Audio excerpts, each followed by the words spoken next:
Manny Pacquiao Jr. pro debut ends in draw.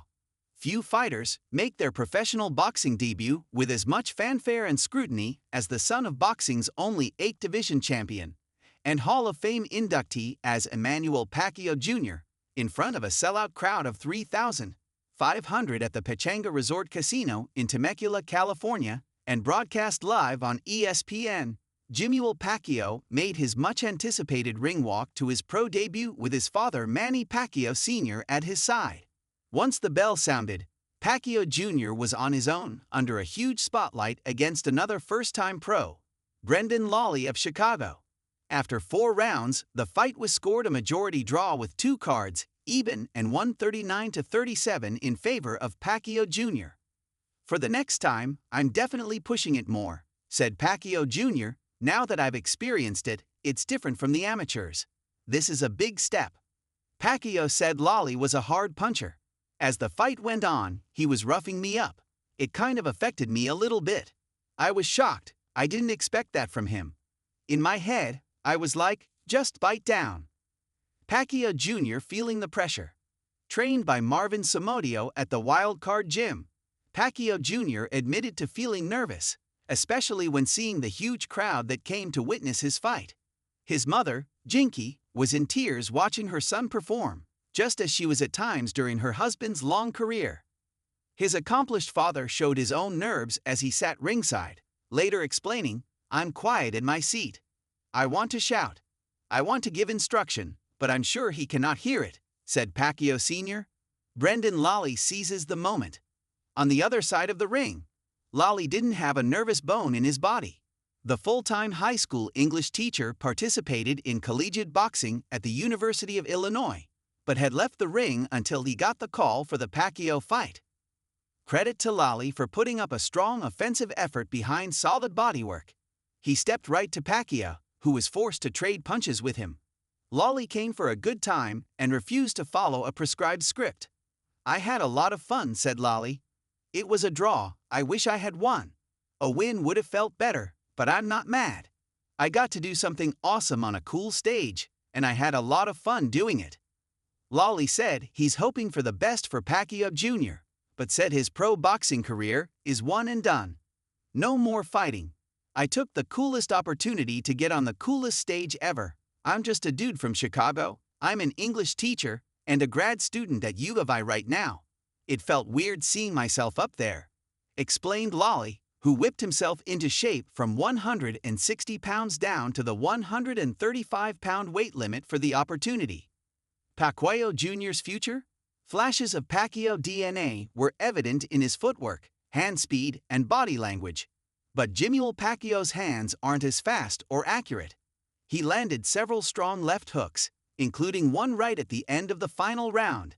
The draw was a fair result, as Lawley didn't deserve to have a loss hung on him.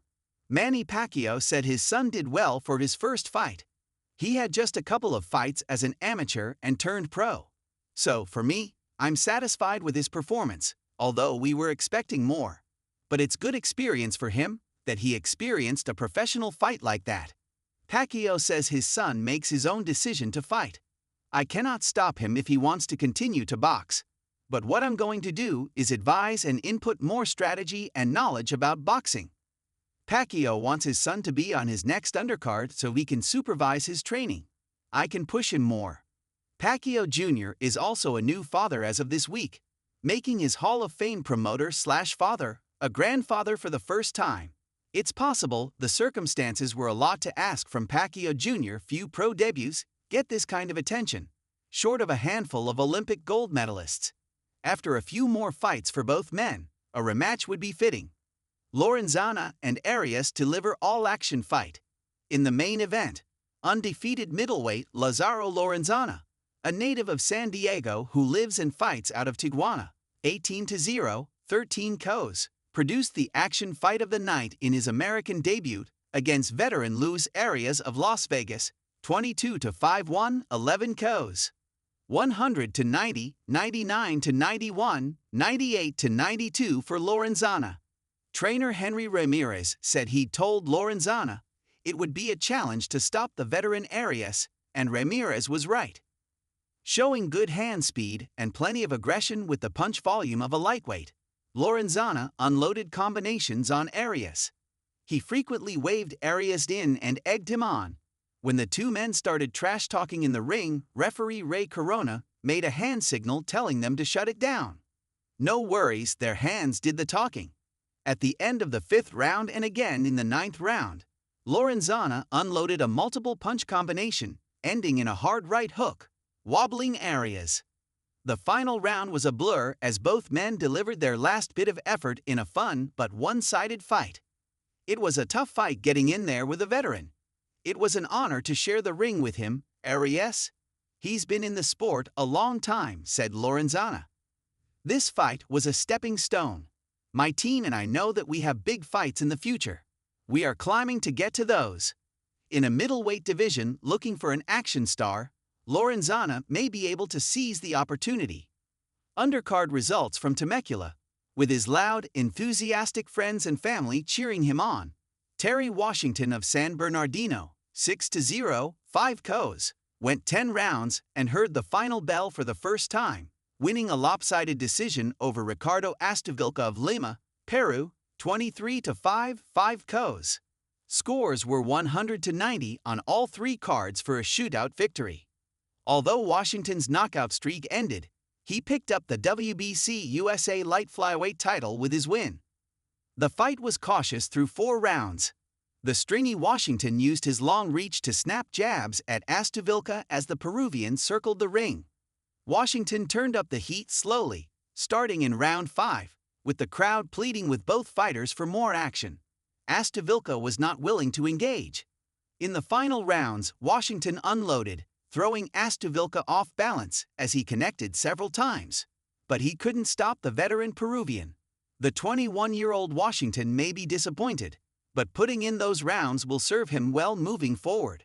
Opening the televised card, flyweight prospect Jose Russell Regalado of Tijuana scored 2 knockdowns in the first round against Salcedo Henderson of Indianapolis. Henderson made it to the bell, then put in another 5 rounds of action against the southpaw Russell. After the 6th round, having lost every round and 2 points down in the first, Henderson's corner wisely ended the fight. Regalado is now 16-1, 11 KOs, with Henderson falling to 10-3, 7 KOs. The original main event, a WBO featherweight title eliminator between Lorenzo Parra of Venezuela, 23-1, 17 KOs, and Elijah Pierce of Oklahoma City, 21-2, 17 KOs, was cancelled, reportedly due to illness.